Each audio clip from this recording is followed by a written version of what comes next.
এইবার আইপিএল জিতবে কেকেআর। তৈরি গম্ভীরের মাস্টার প্ল্যান।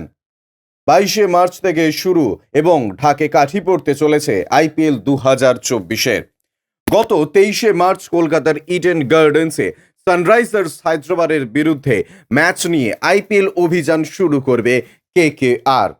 মরশুমের শুরুর আগে ফ্র্যাঞ্চাইজির ইতিহাসে দুবার ও একবার মাত্র ট্রফি জয় অধিনায়ক গৌতম গম্ভীরকে মেন্টর করে নিয়ে এসেছে নাইট রাইডার্স টিম ম্যানেজমেন্ট। গম্ভীরও দায়িত্ব নিয়ে সোনালি দিন ফেরাতে আদা জল খেয়ে ময়দানে নেমে পড়েছে। 2014 সালে গম্ভীরের নেতৃত্বে শেষবার ট্রফি জিতেছিল কেকেআর। তারপর থেকে শুধু খরা। এবার কেকেআরকে ট্রফি জেতাতে নানা ধরনের রণরীতি তৈরি করেছে গম্ভীর। একটা মাস্টার প্ল্যানও তৈরি করেছেন গৌতী। আইপিএল আগে মুম্বাইতে কেকেআর একাডেমিতে শুরু হয়েছে নাইটদের অনুশীলন।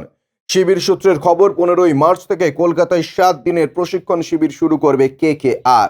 সিএবিকে মাঠ প্রস্তুত রাখতেও বলা হয়েছে। এই বিশেষ প্রশিক্ষণের উদ্যোক্তা দলের মেন্টর গৌতম গম্ভীর। ইডেনের পিচের সঙ্গে প্লেয়ারদের পরিচয় করানোর জন্যই এই উদ্যোগ গম্ভীরের। কেকেআরের অধিনায়ক যখন গম্ভীর ছিলেন তখন ঘরের মাঠে কার্যত অপ্রতিরোধ্য ছিল নাইটরা। এবার মরশুম শুরুর আগে সেই রণরীতি ফিরিয়ে আনতে চাইছেন গম্ভীর। মাঠের পিচ ভালো করে বুঝে নিতে সেই মতো দলের কম্বিনেশন তৈরি করে ব্যাটিং বোলিং সিদ্ধান্ত নির্ণয় করতে চান কেকেআর মেন্টর। এছাড়া দলের মেন্টর হিসেবে প্রথম মরশুম হওয়ায় পুরো পরিস্থিতি ভালো করে বুঝে নিতে চান গম্ভীর। প্লেয়ারদের সঙ্গে আলাদা করে কথা বলবেন তিনি। সব মিলিয়ে কেকেআরকে তৃতীয়বার আইপিএল চ্যাম্পিয়ন করতে বদ্ধপরিকর গম্ভীর। ব্যুরো রিপোর্ট, ইউজে নিউজ।